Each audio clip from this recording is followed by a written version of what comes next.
Hey, all, welcome back to the Fire and Water Cooking Podcast. I'm Darren, I'm your host, and today I welcome back Lloyd Cupiccia and Kevin Liddell, and we invited Mr. Scott Smith. And we're all going to sit here and talk about how we got started in cooking, how we got started in the sous vide, and what motivates us to create amazing dishes for our families. I'll be right back with Lloyd, Kevin, and Scott. Smoking, grilling, getting hot and hotter, sous vide and chilling from fire and water.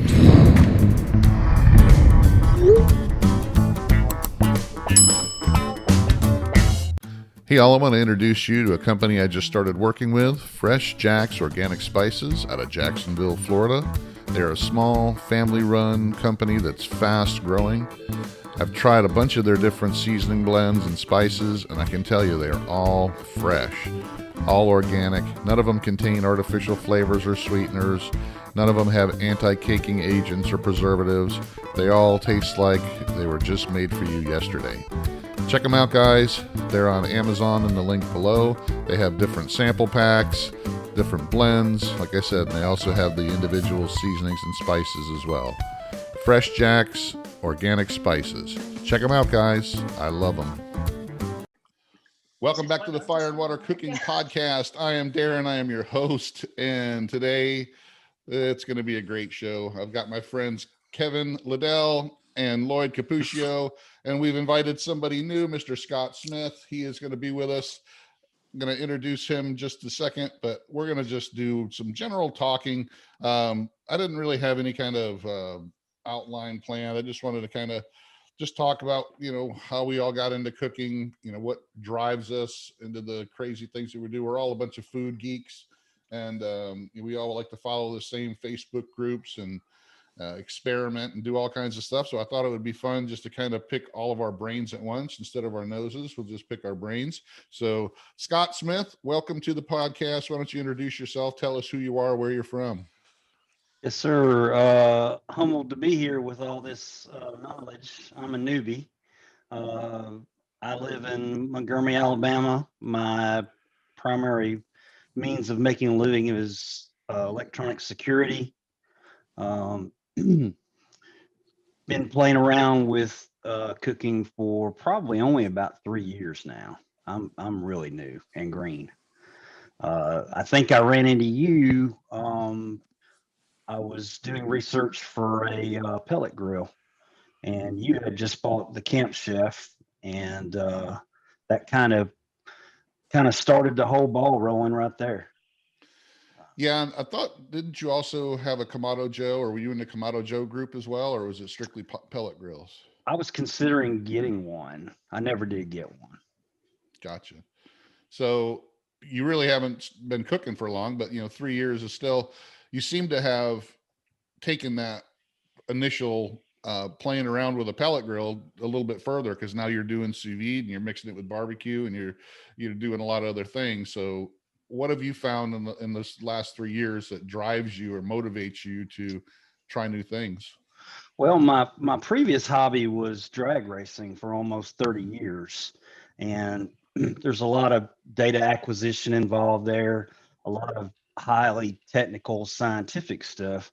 And so that's kind of the way I started approaching cooking. I needed another hobby, and it just happened. I don't know what actually started, other than trying to eat right and trying to eat low carb. So I was prepping a lot of proteins, and everything I did on the grill, I failed miserably at it. If it was a pork chop, it was either too dry or burnt, and chicken was either raw or burnt or dry. And then I think I stumbled across a video of doing reverse sear steaks, and I think I did the first one in the oven. And I thought, well, if I'm going to, and it came out really good. And I thought, well, if I'm going to continue to do this, I need to have a way to control the heat. So that's when I started looking at pellet grills. And then after getting the pellet grill, I think I was in your group and got exposed to sous vide, and I was like, wow, this is even better. And it went crazy after that. I think a lot of people that don't cook often or don't have an interest in it initially don't understand how much science and technical stuff can be involved in it, and why why things are the way they are.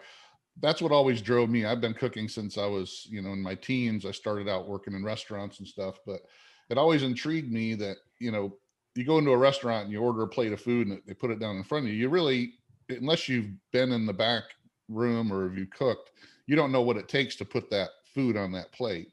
And it always intrigued me to understand and want to learn how that all happens. And um, I always want to know the whys of everything. And that's why I love AmazingRibs.com and Meathead. And that's why I love, Lloyd's blog. And I love to just learn and teach and create new things, because I think that once people understand how much it really takes, when you start getting into the upper, the master chefs, the people at Korea and all that some of the things that they go through in culinary school, I mean, it just boggles your mind on how much you can do cooking instead of just throwing something in a microwave or in an oven. So Lloyd, let's talk about you a little bit. You started the Kosher Dosher blog how many years ago?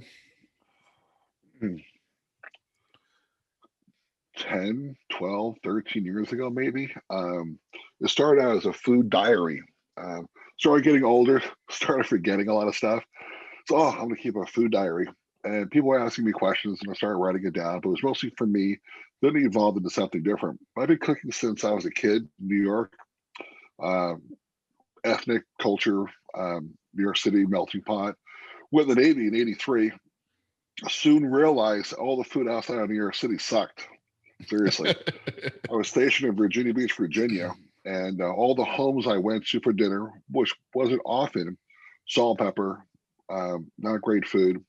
And my mom cooked, my father cooked, my grandparents cooked, my sister cooked, my aunts and uncles cooked. We all cooked.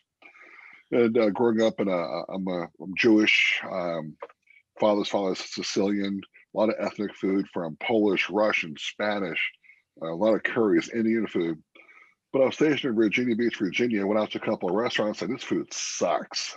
So I really started getting into cooking a lot when I went in the Navy. And of course, it just excelled from there.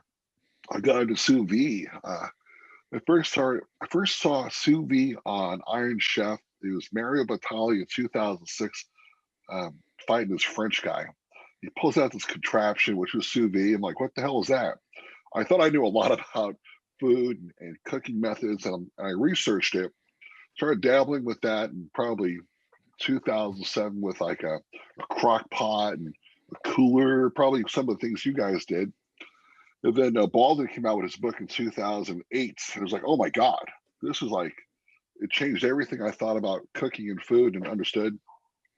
Bought my first unit in 2009, which was Polyscience Chef Series unit. And I bought all the vessels and the cooking vessels. And from there, it's where I am today.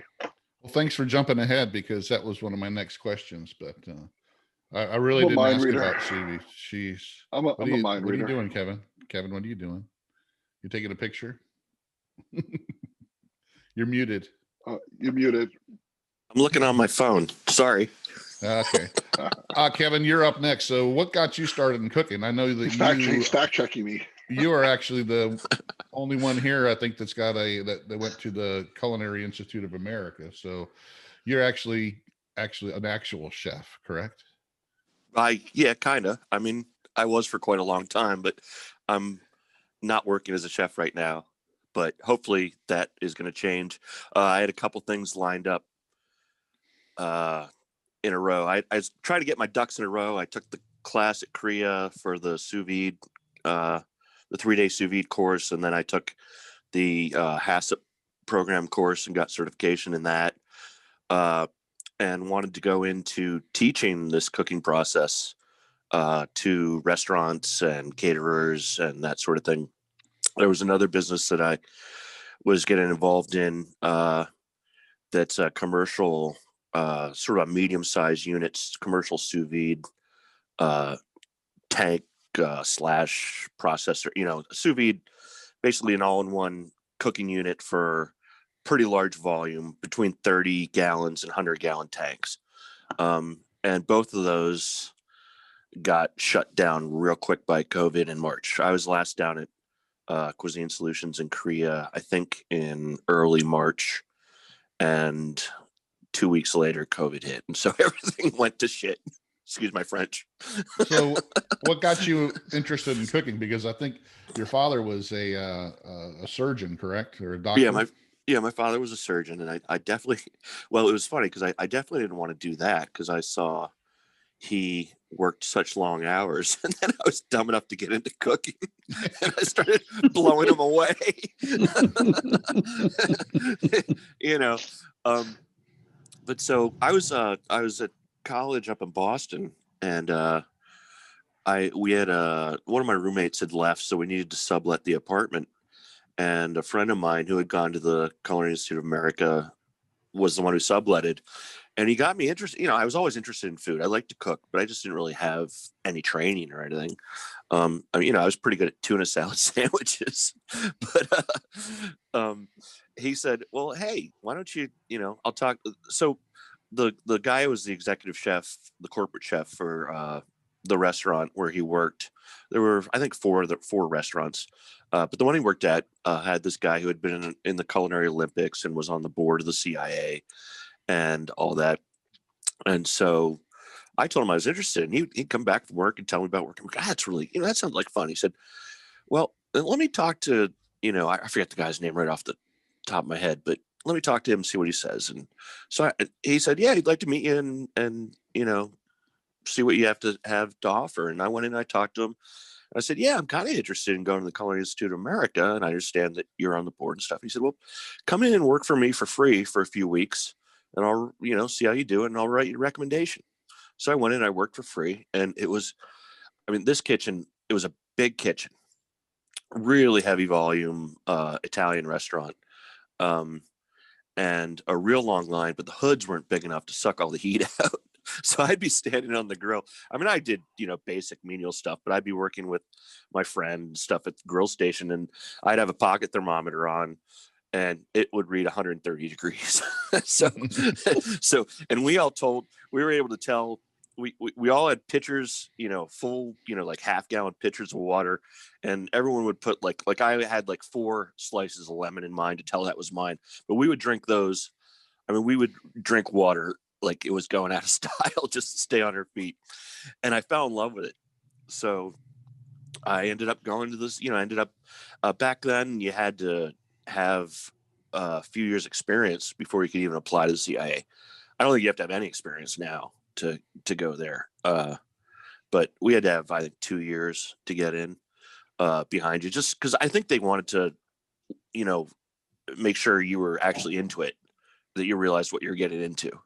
Because I think a lot of kids now are they're watching the Food Network and going, oh, that's great, I'm going to be a Bobby Flay and make 20 million a year and fly on jets, and I won't have to work that hard. I'll just make TV shows. And then they get into it and they lose their minds. So anyway, that's how I got into cooking. And then I've been doing it ever since. And the sous vide is really, I ended up doing a lot of catering, which I really enjoyed, but it was brutally physical. Just the amount, lifting commercial ovens on and off trucks all the time, and, carrying 100-pound cases of beef everywhere and back and forth. So I ended up ruining my spine. So that ended my cooking career as far as physically, putting in a 10, 12-hour day, walking around all the place and lifting stuff. So now I just went and got myself educated. And so I'm going to try to share my education and get paid for it. So that's where I am right now. There's nothing like getting on-hand experience for sure. I never went to culinary school, but I worked several different restaurants when I was younger, anywhere from a Denny's to TGI Fridays. And I actually worked at a more white tablecloth restaurant for a friend of mine that actually owned a restaurant, and I worked for him for a couple of years. That one of the things I learned was I love to cook and I love to eat, but doing it for a living, it's a lot harder. It's not as glamorous as you see on TV, that's for sure. It's there's a lot of work that goes behind it. There's a lot of long hours. The pay is not always that great unless you are, a world-class chef or something like that. It's, you work really hard, and you end up, a lot of times not making a whole lot of money. So after about being in 10 years of it, I decided to, get out of it and go into banking, make a little bit more money, have some better hours, but I still love to cook, and I still like to learn and create new things. So, I mean, that didn't stop me, but working in restaurants, themselves, and that's everybody I've talked to, like David Petrancic from Polyscience, and Eric Villegas from VacMaster. They have loved to have the same passion, but they're much happier doing what they do now, which is teaching and promoting the companies that they work for, creating food, and not having to work those crazy hours and have all the investment and stuff like that of doing that in a restaurant situation. So, well, it's very interesting because I think everyone here is a food enthusiast and loves cooking as a hobby. I happen to be able to do it as a job. And it's a lot of work, but I really loved it. If I hadn't been injured, I'd still be doing it. But you said you were a banker. I don't know anyone who does banking in their off time as a hobby. They try to like yeah, they sell. They're called mob. Where the GameStop. Called mob. They're buying GameStop. No, they collect a vig. Hey, oh well, you gotta pay there's the vig, that. Yeah. Alrighty, so Scott. No talking from you right now, Lloyd. Sorry. Oh my God, he's gonna beat my ass too. So Scott, so what has driven you? So when you started out and you kind of started, following some of the Facebook groups and learning some more, what's gotten into you to decide that you want to continue to learn more? Because, it's a far cry. I did barbecue for a long time before I got into sous vide. So what made you start looking at sous vide? I think it was A, the results. The results were mind blowing, and B was the look on my friend's face when they ate what I prepared. That was really rewarding to me. I'm constantly cooking food and giving it away to neighbors and friends. Now, since you're fairly new at even learning how to cook, like within 3 years, mm-hmm. How was the concept of sous vide? How did that, how did your mind try to figure that out? I guess you since you're an engineering type background, your mind is analytical to begin with.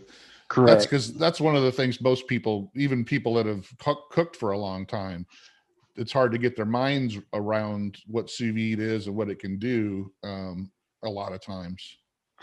I pretty much figured it out right off the bat. Now, of course, there's been some aha moments along the way. One was, probably a month ago when Lloyd did the big roast, and seeing how long it takes that core to hit target temp. That just absolutely blew my mind. And then starting to look at the numbers and look at other people's data, it makes sense now that if you've got, a 133 bath and your target temp is 133, well, it's gonna take forever to get that last 1 or 2 degrees because you're almost equilibrium already. So that kind of turned the light bulb on seeing Lloyd's numbers on the prime rib. Yeah, it's definitely a lot to get your mind wrapped around with pasteurization tables. Lloyd and I and Kevin have talked about this a few times, that people get pasteurization stuck in their head and they forget about some of the other aspects of sous vide cooking, which really pasteurization is only one small element of it. The benefits of it are a byproduct. Yeah. And it's important to understand and know it, but it's not the most important thing as far as I'm concerned. And even with Crea and the people there, I mean, a lot of times they pre-sear their stuff so they can even avoid worrying about the whole pasteurization thing, because 99.9% of your pathogens are on the outside of your exterior of your meat. And if you sear it first, you kill it all. So, and unless you shop at Costco. Yeah.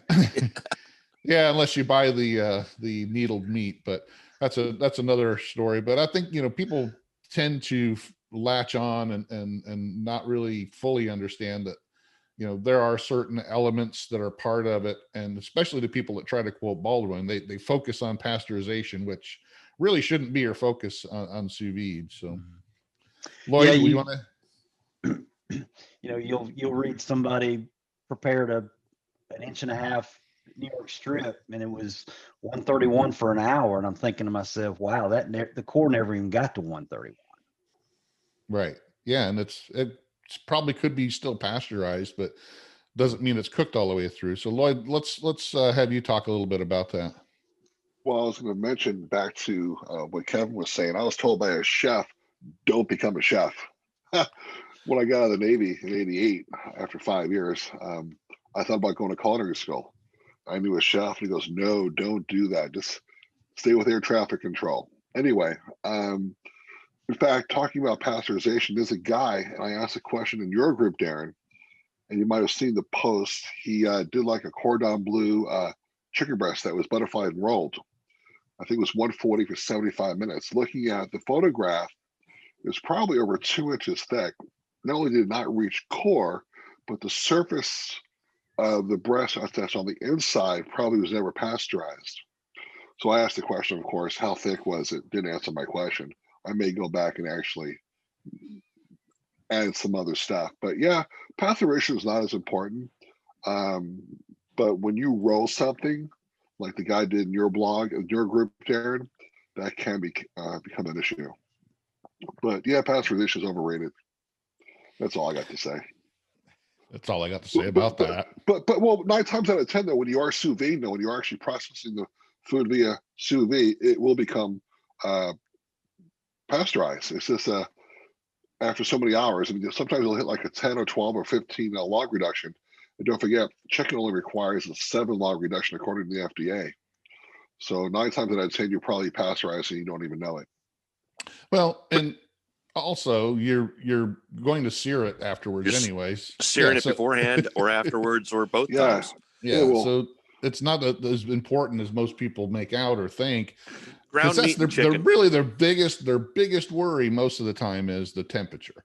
And they've always been told with lower temperatures, the danger zone, you got to worry about bacteria and pathogens and all that. So they got that stuck in their head. That's what everybody focuses on. But like we just said, you're going to sear it afterwards anyway. Whatever's on the surface, and it doesn't get deep down into the meat. Now, people don't understand that unless it's Costco meat, like you said. Every once in a while, I just get a craving for raw beef. And it's probably maybe once or twice a year at most. But I'll go buy a nice thick New York strip, and I will get a smoking hot pan and sear it. And I pretty much eliminated virtually all risk. It's not 100%, but I'm close. And then I'll slice that thin and eat it raw. It's delicious. I was in Vegas and I had Wagyu sushi. Oh my God, it was amazing. It was with rice on top of rice. It was with rice. Yes, yeah. It was. Yeah. It was really high end Wagyu, whatever the hell it was. It was amazing. I'm sure. So, Kevin, what drew you to sous vide? To be honest, you talked about going to Crea, but when did you first get exposed to it, and when did you start playing around with it? It was before I knew of Bald. I really can't pin it down, to be honest. I don't remember. I do remember buying my first immersion circulator and being so excited because I had started with, like I think Lloyd had, with a PID controller and a crock pot. And and it's funny. It's so funny because when I first started with that, I read an article online and it talked about the PID controller and crock pot thing. I thought, oh, that's great. I'm going to try that. So I went to like TJ Maxx and they had an all-clad electronic crock pot. And I was like, oh, that'd be great. They're usually like $250 and it was on sale for like $75. I'm like, that'll be great. Good price. I'll use that. Well, turns out you need the old style crock pots without the electronic controls for a PID controller work. So I had this crock pot, which I've used as a crock, which works great as a crock pot, but it didn't work for that application. I had to go and buy an old school. Exactly. And so that's how I started. And then I remember getting, I was in when the original Innova first came out. I got in on that. Got it. Got it. I still have it. It works great. I mean, I haven't used it for a while, but I need to pull it out because I burned through like 3 emergency circulators in the last month. In fact, I killed one last night, so I'm so excited. I can't wait. The PolyScience one, the new PolyScience Hydro Pro.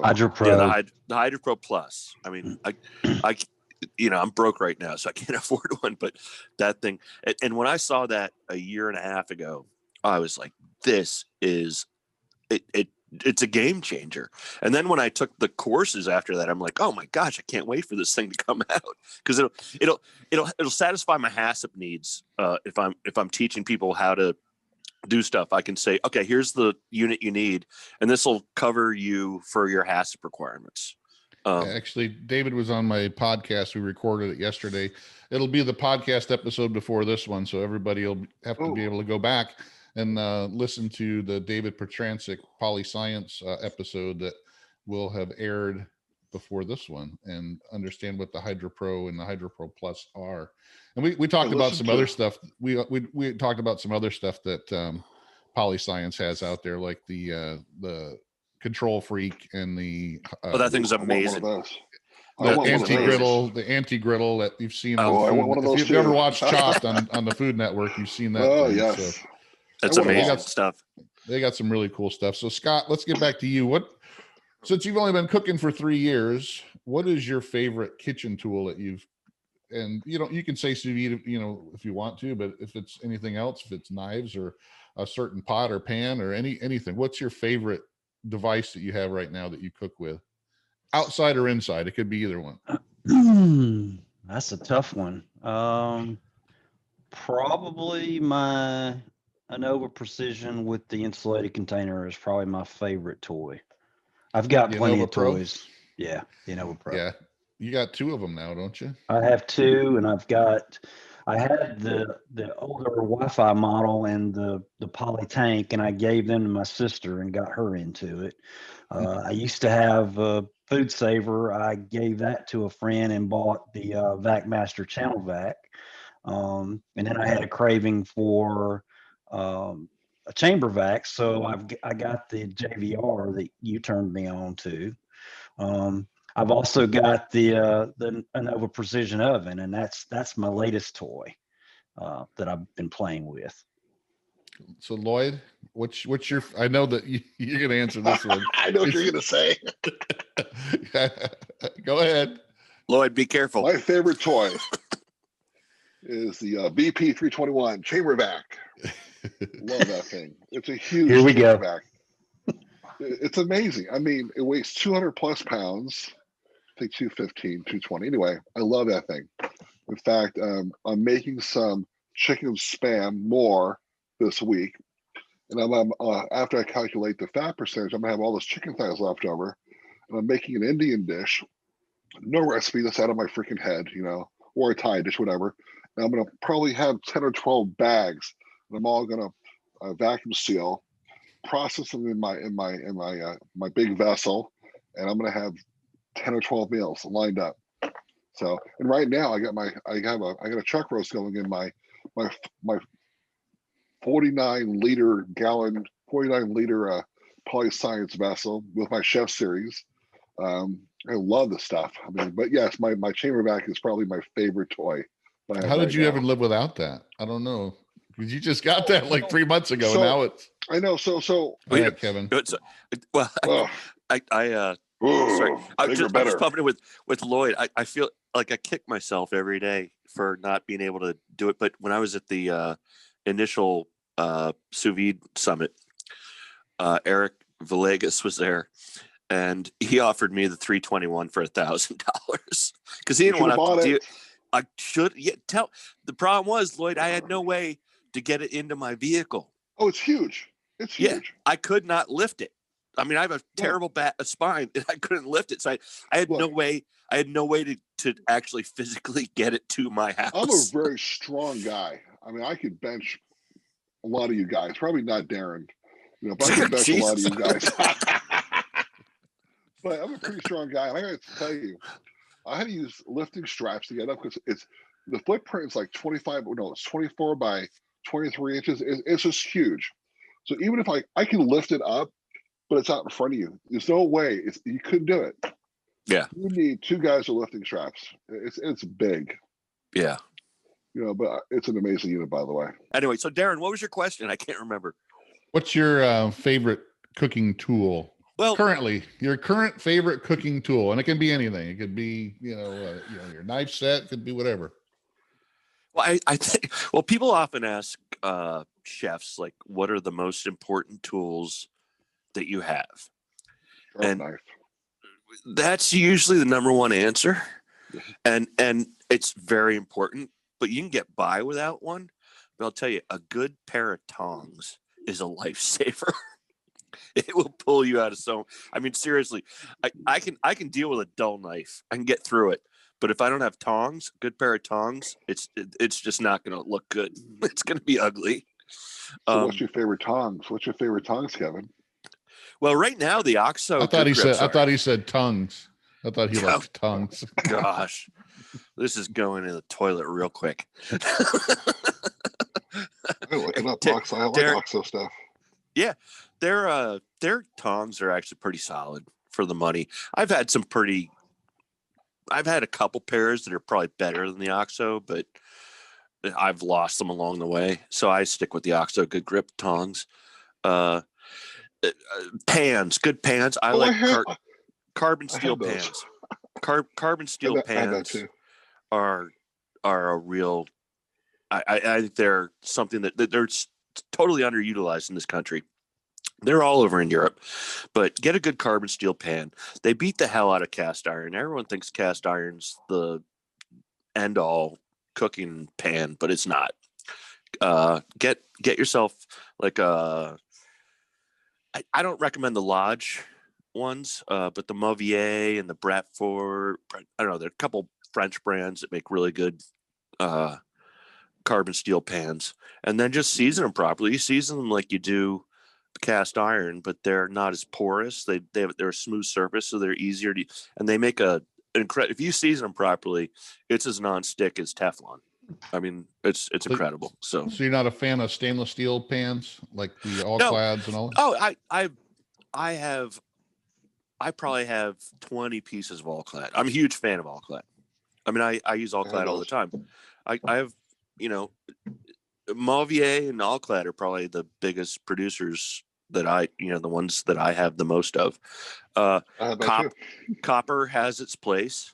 I have a lot of Mauvier copper, but I'm, selective about using that just because it's high maintenance. My go-to. I mean, I cooked on All-Clad last night. I cooked on a carbon steel pan the night before.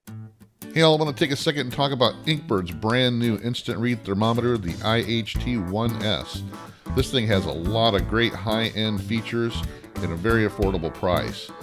It is 100% waterproof with an IP67 rating, 2 to 3 second ultra-fast response time, backlit, fully rechargeable, no batteries to replace. This thing has got all the high-end features that you would want in an instant read thermometer. Very durable. So check it out, guys. Check out the Inkbird IHT1S instant read thermometer. I think you're going to love it. It'll be your go-to instant read from now on. And now back to the Fire and Water Cooking Podcast. Let's move on to Scott. What is the next cooking tool that you're looking at maybe buying or that you're thinking you might want to get? So the next one on your list that you don't have yet. You seem to be like me. When you want something, you just buy it. Pretty much. That's an easy one. The Polyscience Hydro Plus. That's a tongue twister. That's definitely my next thing. Do you think you're going to use the internal thermometer a lot? Probably 50%. Yeah. Because some things you just can't probe. Eggs, you can't probe eggs, but I'm really excited about it too. And I definitely will probably end up buying one.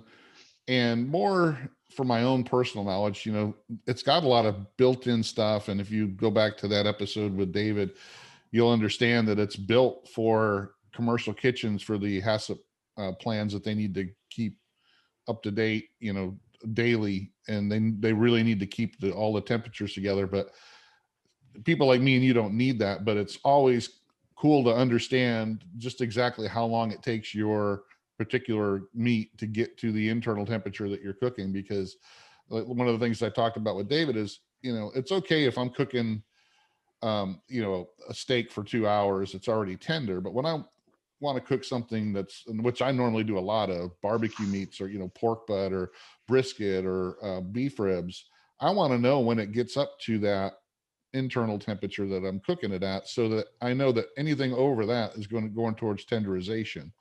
Up until it hits equalization, 134 or whatever, it's not really tenderizing. It's just cooking, getting up to the temp. And then once it hits that, the longer it goes, then you can kind of gauge. Right now, it's all a guessing game. Everything's a guessing game until you can monitor that temperature. So, Scott, by the way, you can probe an egg. You can use that tape and probe an egg. Really? Interesting. Oh, yeah. Because I got to do it. I got to do it now. Darren mentioned my froached eggs that I made the other day, and it got me thinking. The 167 degrees, 13 minutes. What does the core actually get to? It's probably not 130, I would think. No, I mean that's a runny yolk. Yeah. And you still have some issues with the outside. There are basically two types of albumin that you're dealing with. The outside one's the one that's kind of runny. So even when you do that temperature at that time, it helps to put it in a slotted spoon before you plate it, because some of that outside albumin is still pretty runny and opaque. So it's just not appealing looking. It's safe to eat, but it's just not as appealing looking as a regular poached egg. Well, apparently when you ice chill them, that part of the egg sticks to the shell. Especially if you ice chill them for a long period of time. The ones I did the other day, I ice chilled them for maybe 15 or 20 minutes. And then I put them in the refrigerator and forgot about them, and they actually sat there for a week. So they broke onto the skillet just perfect. Eggs are notoriously difficult, even when you're not doing sous vide. Age is a factor. Different ages affect how. I mean, how many different theories or scenarios have you seen someone trying to explain how to peel a boiled egg perfectly, and they fail? Right. And this is the best. And there are 5,000 theories out there, and I don't think any of them work. It's all about age. Eggs are tough. That's one of the things that I talked to with Gerard and AJ when I had them on. We were talking about International Sous Vide Day. Every piece of meat, not just eggs. I mean, every piece of meat is different. You could have a prime rib roast from a different animal, could be totally different. Even within the grading, like if it's a prime or a choice or a select, every animal is different. So, you could have different times and temps. The most we can do is get a general baseline, for most of the things we cook, because they're all different.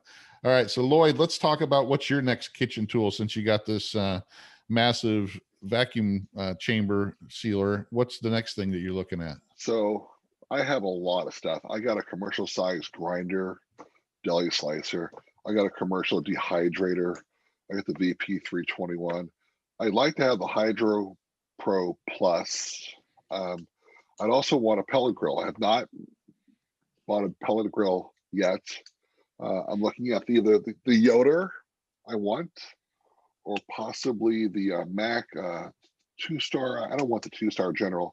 I like the 3 or the 4, the really, really, really big one. Also, RecTech has come out with a commercial size pellet grill. It's just monstrous. He just has to do everything big, doesn't he? I don't do anything small. Nothing small. But his motto is "Go big or go home." Yeah, go big, go home. So yeah, pellet grill, Hydro Pro Plus, but So I already understand what yours is, Kevin, right? You said the Hydro Pro Plus is what your Yeah. next. Excuse me. Yeah. Yeah, I need I need to buy things that I can make money with before I can buy the other toys that I want. and so, the Hydro Pro Plus is something that I could use, and I mean, it seems to be an amazing circulator, and plus it has all these other features, and the HACCP thing is key to me.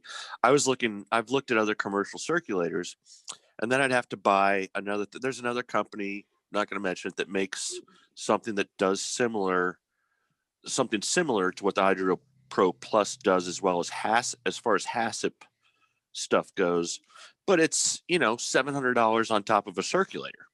So now you're looking, and the Hydro Pro Plus I think is what $599, $600. I think it's reasonably priced. $599, yeah. Yeah, I think it's reasonably priced too. Yeah, that's for what I it told does. David. That's what I told David. I said, I can't believe you guys came out with a better circulator than what you had. It has more technology built into it. It's, got the LCD screen. It's got a lot more, it's the thing comes apart so easy to clean, and it's cheaper. I said, it's like a miracle thing. It's like, it really usually doesn't happen this way, where you come out with a much better, more technology advanced product, and it's a lot cheaper than your old unit. It's usually the other way around. You make it better, but it's still going to cost more money. But they actually did it, and I think they're going to sell a boatload of those, because they are actually what every commercial kitchen's been asking for on a sous vide circulator, for And sure. that number is MSRP. Right. Well, they don't normally mess around with pricing too much, because they don't have to. They usually price their stuff right to begin with. Let's move on here. Scott, what is your favorite thing to cook? So you're a newbie. You only been cooking for 3 years, so you probably haven't had a whole lot of time to experiment. But what is your favorite thing that you like to cook right now?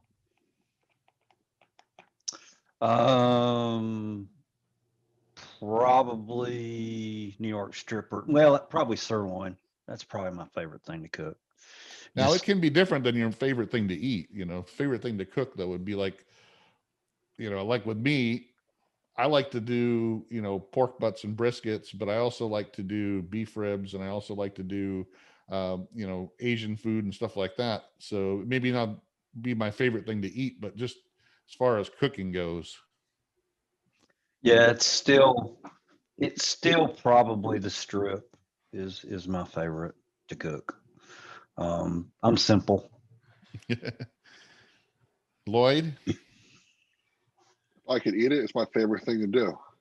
I do it all. There's something I don't do. Sorry. Was it the chicken spam that you just made? You invented chicken spam. I just made that. Yeah, I used I have a commercial sausage stuffer, and I cased it into 4-inch casings. And now let me ask you a question on that. Sure. What inspired you to make that? What were you trying to accomplish? So, gosh, I wanted to recreate spam. I quit eating pork 21 years ago for religious reasons, and I like replicating the pork products I grew up with, but using kosher meat. So I've made sausages, salamis, pancetta, prosciutto, gabagool. I've made it all. I've been able to do it with duck and lamb and beef and chicken. And about a year ago, and bacon, of course. I was thinking about just popped in my head, spam, and then I thought about it for about a year, and then I had a light bulb go off. But I was on Jason's podcast talking about it just a few days ago, and a lot of guys dream of sex when they're sleeping. I'm married; I don't have to. I get all I want. I'm just joking. I'm married, right? Anyway, I dream of food, and had an epiphany probably about a month ago on how to pull off a chicken spam. I prefer turkey, but you can't buy lots of turkey. So, and I'm really good at, since I really know a lot about preservatives and sodium nitrites, all all the stuff that goes into making the sausages and the salamis, I applied those techniques and methods to the Spam. I'm making it again in the next couple of days, but I'm going to tweak it a little bit. And when I say tweak, I'm talking like micro percentages. Like instead of using 0.50 percentage of dextrose, I'll use 0.75. You know, I'm going to cut back on the meat glue. Also, this, if you could do it, I could do it. I mean, it's cured meat. I love cured meat. So, all right, Kevin. I do it what's all. your favorite? What's your favorite thing to cook? That's kind of like asking an Amish parent what their favorite child is. Oh, they have one. Believe me. We all do. But all 20 of them have their own qualities that they like.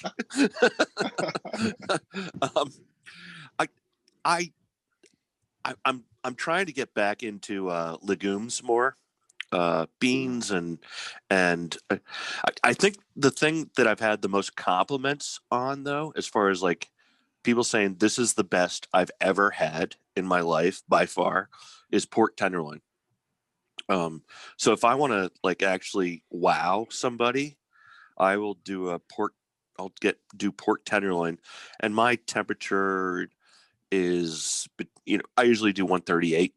And it just, but I season it well, and sear it. But it people just say, because it's hard to do pork tenderloin. It's such a relatively, there's no fat to it, and it's very easy to dry out. Pork loin's the same way, but I think pork tenderloin is probably my favorite sous vide cooking thing right now. The last thing I made was a huge batch of vegan lentil and kale chili. It was actually pretty good. I made a lot Moving of it. on. Just kidding. No, I love sous vide pork tenderloin. Is probably one of my favorite things to cook and impress. Before I started messing around with sous vide, I'd make pork tenderloin. Probably like everybody else, I'd overcook it and it would dry it out, and my family would just go, "Yeah, it's okay." Once I started cooking sous vide, and I usually go a little bit higher temp, but I'm still, in the low 140s, but it's still nice and tender, got a little bit of pink to it, and so juicy. And once I started doing that, my wife's like, "Man, this is great." And you can't tell relate them, to you guys. Yeah, I know, but it is. It's something that, cooking it traditionally, it's really easy to overcook it and dry it out, and it's not that, even though it's tender, it's kind of like a fillet. It's like overcooking a filet mignon. If you overcook a filet mignon, it can go ugh. All right, let's do one last question, because we could be here all day. Scott, what makes cooking fun for you, Scott? Since you're our noob, we'll start with you. What makes cooking fun? What is, when you start, I'm going to go cook something, what makes it fun for you? The technical side of it, because that's just the way I'm wired. That's probably the most fun. I think people like you and me and Lloyd and Kevin are all the same way. We like to know the whys and the hows and putting it to use and then seeing what the results are. And I think that's that, type of mindset, the engineer type. I want to build this thing and I want to know how to build it, not just, throw it in a microwave and heat it up kind of thing. We like to put it together. I think I was born that way, because when I was a kid, I would take my toys apart and put them back together. Yeah, I've done that before. Remember that little electronic kit that you could get, and you could build it into like a thing that made, noise, or it make it into like a little radio, and it had all these different parts. Yeah, it's like, I love that thing. I think I got one of those when I was like, I think I got one when I was like 8 years old, and I built everything I could out of that little thing. But does anyone else miss Radio Shack as much as I do? Yeah, definitely. Lloyd, what's your what makes cooking fun for you? Probably the same thing. Same thing like Scott mentioned, and you and Kevin, but I really enjoy the process, the entire process from start to finish, even cleaning up as I go. But teaching my girls, you need to clean as you cook, but the entire process I enjoy. Don't get me wrong, I like the eating, of course, but the process is so very important to me. I'm looking this week. I'm making like 3 things this week. I'm looking forward to it. So I think for me personally, knowing the process, knowing what it took me to make it, it makes it better when I eat it. To me, it's like I really appreciate it more because I know what I put into it. My kids and my family just sit there and just shovel it in their mouth, and it's like you don't understand how they don't care, how much it took me to. They really don't. I know. They don't. Unappreciative. Last night, my wife wanted. She said, "You have tortillas?" She was thinking about making like a quesadilla. Taking 2 tortillas, she's going to throw some cheese in it. My dog was sitting here, freaking dog hair. And she's going to put in the freaking microwave. I said, "That's disgusting." So I midnight, I'm sitting there freaking making quesadillas, which only takes me 10 minutes, of course. But I found it repugnant to take cheese, put it in a tortilla, and throw it in the freaking microwave. So, but the process is so important, so enjoyable. Kevin, what drives your cooking? What makes you enjoy cooking? Well, it's pleasing. It's making other people happy. Really is kind of the bottom line. Another thing I enjoy is developing recipes. A thing I enjoy is being able to develop a recipe to the point where I can say that it's the best I've ever had. And I like to go out and try different things, but I want to. It's rare that I go to a restaurant and I think to myself, I don't know how to create this dish. They have something on me that I just don't have in my repertoire. And I love that. And then I like to find out how I can maybe replicate that. But making people happy is pretty much the bottom line. It's probably some kind of insecurity I have where I need to make other people happy. But I think we would all agree. Cooking for somebody else is very enjoyable. I think so too. That's too. I love doing, having get-togethers and stuff and being able to bring something and people go, "Man, did you make the thing?" And, or when they ask, "Hey, what'd you bring?" I mean, I get this all the time at, like, we go to the, our neighborhood events or church events, and people will go, "Which one's yours? I know you brought something." I don't care about what everybody else brought. I want to know what yours is so I can get it before everybody else does. So they'll go sit in front of the pan that I brought so they know they can get it before anybody else gets it. So yeah, we all get that. I struggle with stress and anxiety cooking for other people. If I do it for myself, there's no pressure and everything falls in place. But if I'm doing it for somebody else, I just overthink it and stress over it.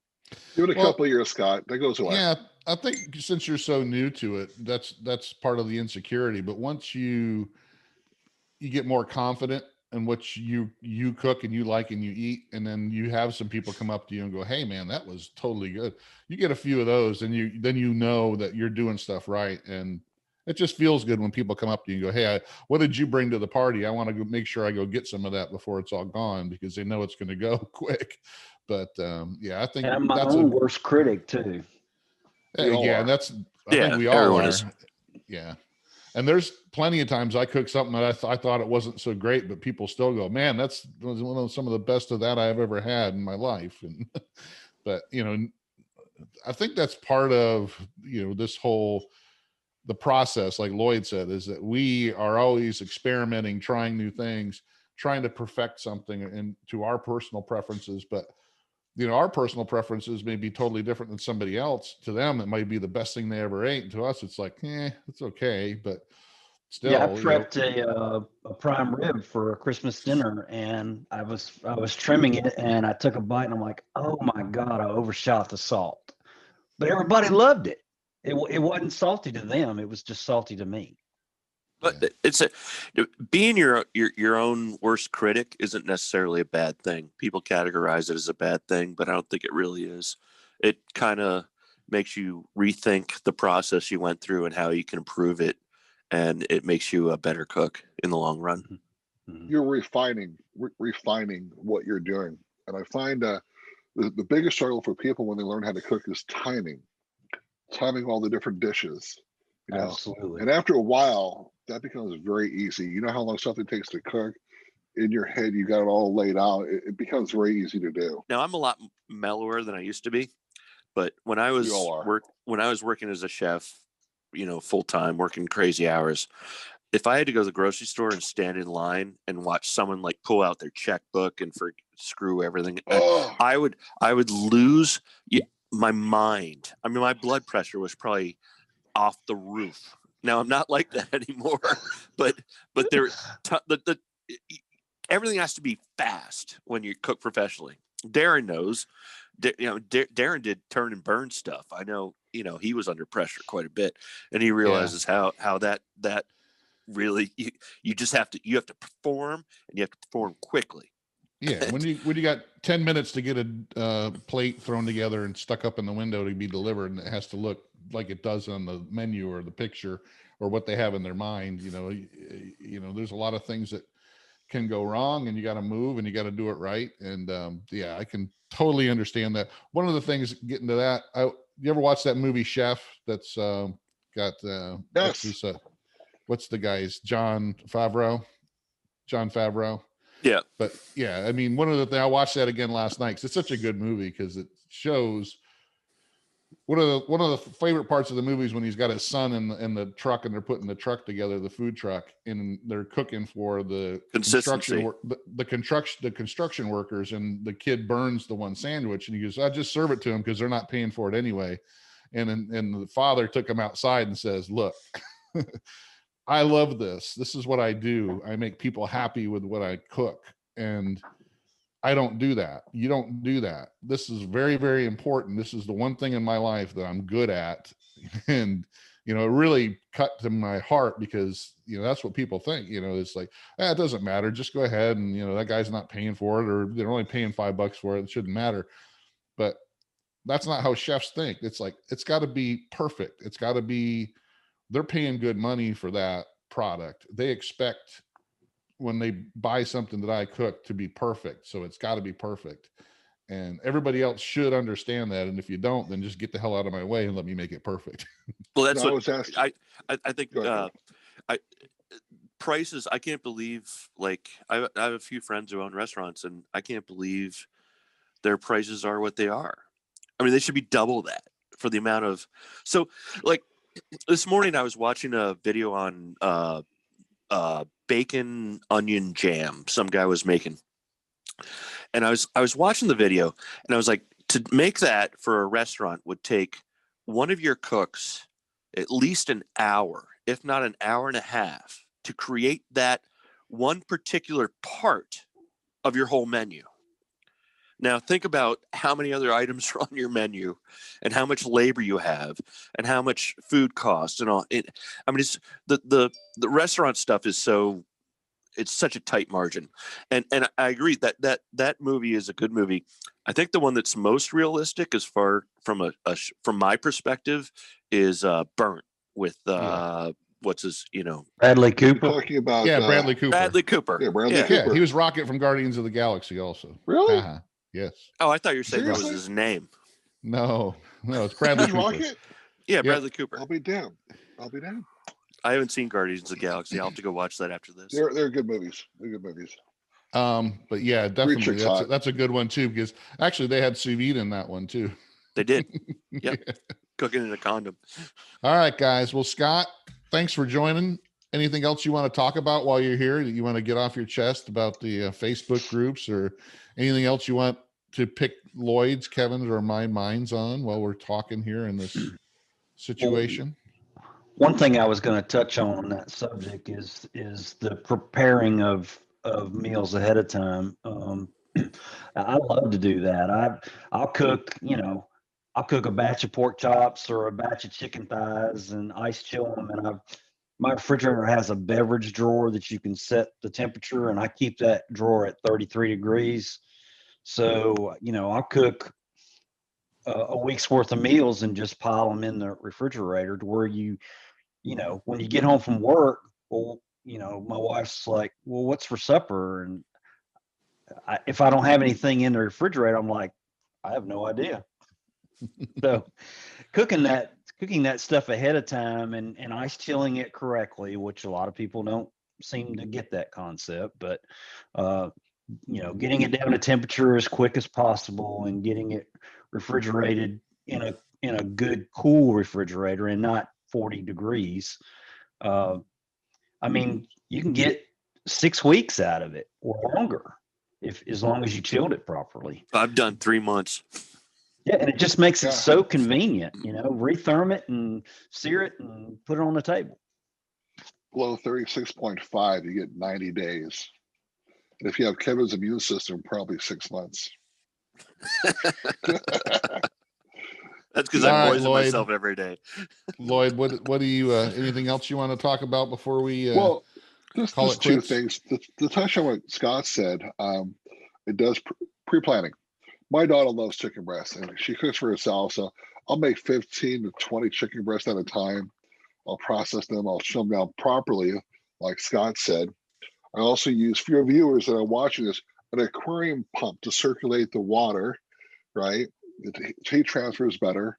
And for you guys that are sous vide, why don't you just, if you have a couple of freezers, just have a couple of containers of ice sitting by so you can dump it in and cool off your food. I have 70 pounds of ice. Lloyd, but you have a commercial ice maker at home. Not everybody can afford that. I don't have a commercial ice maker. I just have 5 freezers. 5 freezers. I have a lot. No, that's about it, really. Aquarium pump, lots of ice standing by. Don't use your ice maker from the refrigerators. Have a couple. You go to the store, you go to Fred Meyer, Safeway, whatever store, you buy some potatoes out, save the container, fill it up with water, throw it in the freezer. You've got ice. So Evan, that's what I would do. Anything else you want to touch on? Yeah, I think anyone who's watching this, well, probably not. There are probably going to be some people that aren't involved with sous vide, and like we discussed, there is the learning curve. Most people are used to going out to the grocery store at maybe 5 o'clock and getting something and start cooking it at 6 o'clock. This takes a little pre-planning, but the results are totally worth it. I mean, it will just change the way you look at food and the way you can do things. And a lot of us just talk about proteins like steak and pork, but vegetables and legumes, and there are all sorts of carrots. Yeah, carrots. I mean, potato. Corn. Infusing, doing sous vide infused cocktails, or making yogurt, making creme fraiche, there's so many different things you can do using this technique that will make your life actually easier. Like if you look at a 60-hour cooking time, people think, oh my gosh, that's so much work. Well, it's not. It's no work. It's less work than cooking it normally, pretty much. And you get better results. Carrots. I love carrots in a sous vide. Oh my gosh. Oh yeah. Amazing carrots. Quiet about corn and mashed potatoes for me. What is it? Yeah, that corn on the cob and mashed potatoes are 2 of my. Yeah, corn on the cob's brilliant. Yeah. But any kind of vegetable or something that normally you would cook in water in a pan or a pot, they taste so much better when you cook them in a bag because you're not leaching any of that flavor out into the water that you're just throwing away. I remember a few years ago, I told Lloyd 185 for 4 hours for corn on the cob. Corn. And he tried that, and he was like, "Yep, that's a game changer." Instead of an hour, do it 4 hours, and it just, for some reason, it's so much better. It is. All right, guys. Well, I go want to ahead and thank you. put the butter and the salt in the bag before I seal it up. Oh yeah, definitely. Yeah, that's pre-season them and they. And the mashed potatoes, if you put the butter ahead of time, they slide right out of the bag. Yeah. Mash them up. But definitely anything like that you would normally cook in water, it's going to taste a whole lot better because you're not leaching any of that flavor out. Yeah, well, vegetables and have to be cooked at different temperatures than protein. So yeah, 185 to 190 is kind of, you got to be in that range. 177.1 is the temperature that pectin starts to break down. Okay, that was the magic number I was looking for. I was about to say that. But I usually do like 185 if it's something that I do at least 180. Yeah. Well, thanks for joining me, Scott. I appreciate it. Thanks for contributing to it. And I'm kind of shocked that you're still such a newbie. I would have thought you've been doing this a while from some of the stuff I've seen you put up. So thanks for being a part of this. Well, when I do something, I take it seriously. Yeah, as does Lloyd, right, Lloyd? A little bit. He just does everything big. Yeah, Scott and I have been talking for a long time, so. And I don't Kevin take anything seriously. Kevin just wants attention. Yeah. Hey, Darren, I remember an aha moment you did. I prepared something and I was just blown away at how good the flavor was, and described the steps, and you said, "Oh, you accidentally dry brined it." I'm like, wow. Yeah. Thanks for following us on the Fire and Water Cooking Podcast. I want to thank Kevin, Lloyd, and Scott for being a part of this. Thanks so much for being on. We'll do it again soon. It's always fun. We'll come up with some good stuff to talk about. Thanks for following the Fire and Water Cooking Podcast. I'll see you again on the next episode. Well, thanks again for joining the Fire and Water Cooking Podcast. I want to thank Scott, Kevin, and Lloyd again for joining me. Make sure you check out the Fire and Water Cooking YouTube channel. Make sure you check out the Fire and Water Cooking Facebook group and page. Check out Sous Vide Food and Fun on Facebook as well. Check out the Kosher Dosher blog. And make sure you follow us on the next Fire and Water Cooking Podcast. See you then.